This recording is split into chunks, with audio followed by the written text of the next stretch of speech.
Caitlin Clark did not just miss a substitution on the night A'ja Wilson made history. She staged a cold and calculated boycott that has left the WNBA in a state of total shock. While the greatest player on the planet was cementing her legacy, the rookie sensation was busy burning her own reputation to the ground. This was not a mistake, and it was not a misunderstanding of the game plan. This was a direct act of insubordination designed to steal the spotlight from a veteran legend.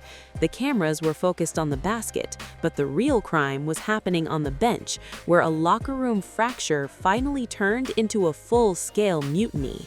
Before we dive into the dark truth behind this locker room mutiny, you need to join the inner circle. This is where the real investigation happens, away from the league censors. Hit the subscribe button right now and join our membership for an exclusive weekly documentary you will not see anywhere else. Use the hype button and the super thanks below to support the truth seekers against the league narrative. We are the only ones willing to expose the rot that the front office wants to keep hidden from the public eye. Your support allows us to keep digging when the mainstream media decides to look the other way. The tension in the arena was at an all-time high as the fourth quarter began. A'ja Wilson was only a few buckets away from a scoring record that would change the history books forever. Everyone in the building knew what was at stake, including the coaching staff. Leaked audio from the huddle confirms that the head coach gave a direct order for Caitlin Clark to check back into the game. The plan was for the rookie to facilitate the offense and help feed the ball to Wilson for the record-breaking shot. But instead of getting up, Clark stayed glued to her seat. She did not even acknowledge the coach's command. Witnesses on the sideline say the atmosphere turned icy in a matter of seconds. The coach repeated the order, but Clark continued to stare at the floor with a look of pure defiance. This was a public execution of professional standards. She knew that by refusing to play, she was leaving her teammates shorthanded during the most important moment of the season. This was a calculated move to ensure that the headlines the next morning would be about her protest rather than Wilson's greatness. It was a level of selfishness that has never been seen in a professional locker room before. The coaching staff was forced to scramble and put in a deep bench player who was not prepared for the intensity of the moment. This caused a massive disruption in the team's rhythm. The offense stalled, and the flow of the game was completely ruined. While A'ja Wilson was fighting through double teams to reach her milestone, her own teammate was actively sabotaging the effort from the sideline. This act of defiance was a signal to the entire league that Clark does not care about the history of the game. She only cares about her own brand and her own power.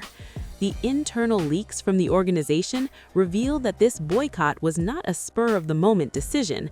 There has been a secret rookie pact brewing behind the scenes for months. This group of new players, led by Clark, has been meeting in private to discuss how to dismantle the veteran hierarchy. They believe the league's marketing should revolve entirely around them because they are the ones bringing in the new fans. By refusing to sub in during Wilson's record night, Clark was sending a clear message to the front office. She was telling them that the veterans are irrelevant without her participation. The toxic teammate label is one that many have tried to avoid, but Clark has embraced it with this latest stunt. She has become a locker room cancer that is spreading through the entire organization. The veteran players have watched as she has been given every advantage and every endorsement deal, only to throw it back in their faces. They are tired of the rookie being treated like she is bigger than the game itself. A'ja Wilson has earned her status through blood, sweat, and championships. For a rookie to think she can boycott a legend's milestone is a level of disrespect that is truly disgusting. But what the cameras missed was the confrontation that happened in the tunnel during a timeout. Leaked reports indicate that several veteran players cornered Clark and demanded to know why she was quitting on the team. Her response was cold and dismissive. She reportedly told them that she was the reason people were even watching the game in the first place. This level of entitlement is what happens when a player is told they are a dud before they have even won a single playoff game. She has successfully alienated the very people she needs to help her succeed on the court. The league office is currently in a state of total panic over this incident. They have spent millions of dollars making Clark the face of the WNBA, and now that face is covered in the dirt of a public mutiny. They are working overtime to suppress the leaked audio and the witness statements. They want the public to believe this was just a minor disagreement or a coaching choice, but the facts do not lie. The stats show that Clark was perfectly healthy and had plenty of energy left. She simply chose not to play because she could not handle being the second option on a historic night. The statistical evidence of this sabotage is overwhelming when you look at the game tape. During the minutes Clark was on the floor earlier in the game, she intentionally avoided passing the ball to Wilson in scoring positions. She was taking forced shots and ignoring open teammates. It was a clear attempt to keep the record out of reach for as long as possible.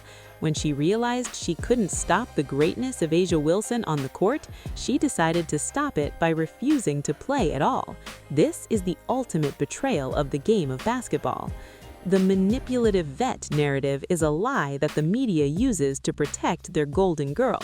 In reality, the veterans have been the professionals, while the rookies have acted like spoiled children. The league's established power structure is under attack by a group of players who have no respect for the path that was paved for them.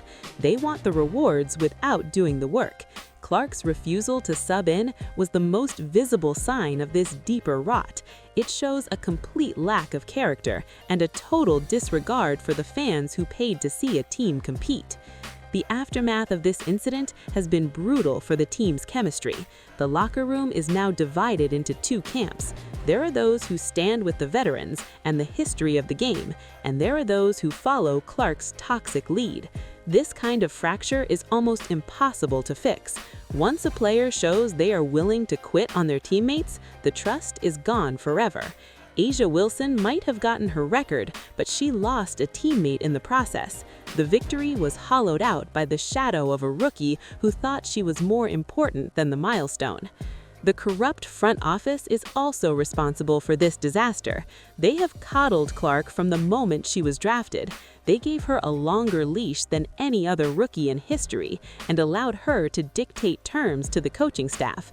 This lack of discipline has created a monster that they can no longer control.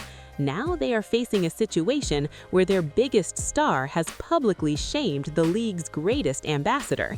It is a failure of leadership at every level of the WNBA organization. Internal leaks suggest that Clark's management team has been pushing for even more control over the team's roster and strategy.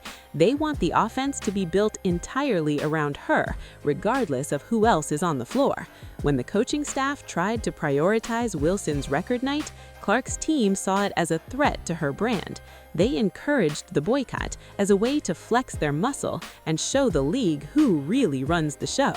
This is the dark side of the modern athlete's power, where the game becomes secondary to the social media following. The witness statements from the training staff describe a locker room that is on the verge of a physical altercation. The veterans are no longer staying silent about the disrespect. They are calling out the rookie for her lack of effort and her negative attitude. They see her as a brand-driven mercenary rather than a true basketball player. The tension has reached a breaking point, and it is only a matter of time before more bombshells start to leak out. The investigation into this incident is being handled behind closed doors, but the truth is already out there for those who are willing to see it. The marketing machine will continue to pump out highlights and try to pretend that everything is normal. They will show Clark's highlights from other games and try to distract the public from the fact that she quit on her team during a historic night. But the fans who understand the game know exactly what happened. They saw a player who was unwilling to share the stage. They saw a player who was willing to sabotage her own coach to make a point. This is a stain on her career that will never be washed washed away, no matter how many points she scores in the future. The forensics of the game film prove that Clark's body language was toxic from the start of the warm-ups. She was not engaging with the veterans, and she was staying far away from the team huddles. It was clear that she had a plan to make the night about her. When the coach finally called her number, she knew it was her moment to strike. By saying no, she effectively hijacked the conversation.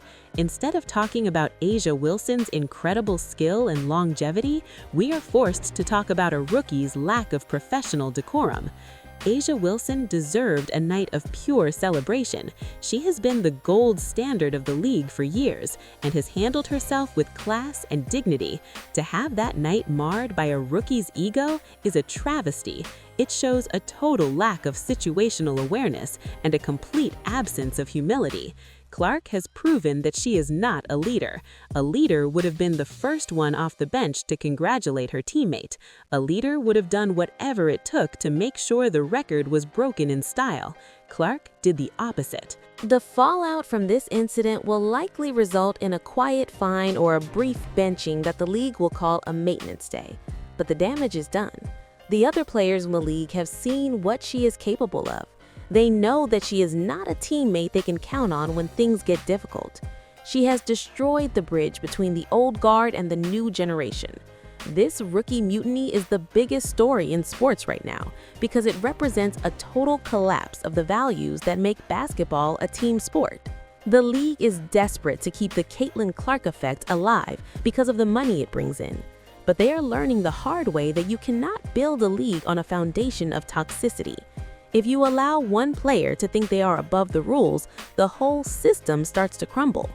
The fans are starting to see through the hype and realize that they are being sold a product that is broken on the inside. The locker room leaks are just the beginning of a much larger story that will eventually bring down the entire marketing strategy of the WNBA. The evidence is clear and the verdict is in. Caitlin Clark's refusal to sub in was a calculated act of sabotage meant to ruin A'ja Wilson's historic night. She chose her own ego over the success of her team and the respect of the league. She has proven that she is not a professional, but a problem player who cares more about her brand than the game of basketball. The rookie mutiny is real, and it is the biggest threat the WNBA has ever faced. She wanted to be the star, but she ended up being the villain of the most important night in the league's history. Caitlin Clark is the architect of her own downfall, and she has no one to blame but herself for the wreckage of her reputation. She walked into the arena a star, and she walked out a villain in the eyes of everyone who truly knows the game. The league might try to save her image, but the locker room will never forget the night she turned her back on greatness. She thought she was bigger than the game, but the game has a way of humbling those who don't respect it. The final buzzer has sounded on her status as a role model, leaving only the cold reality of a player who failed the ultimate test of character.